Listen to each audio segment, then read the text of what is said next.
Бир акылман ар дайым шакирттерине туура жол көргөзүп, накыл сөздөрүн айтып турат.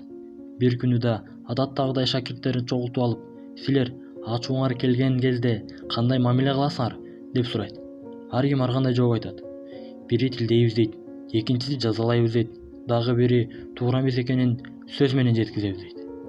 Ошондо акылман аларга: "Бирөөгө жаман сөз айтып жатып, бир нерсени эсиңерден чыгарбагыла. Акмак гана башканы акмак деп тилдейт. Себеби акылы кыска киши өзүнө тааныш мүнөздү башкага кыйгарып, өзүнө тааныш сөздөр менен гана тилдейт. Жөндөмсүз киши гана башканын жасаганын акылы жетпейт, аны жамандайт. Коркоктор өзүнүн коркоктугун билдирбеш үчүн колунан келген учурда башкаларга чоң сүйлөп калат. Көп нерсени билбеген киши өзүн көрсөтүү үчүн көптү көргөндөй сүйлөп, өз кемчилигин билдирбегенге аракет кылат.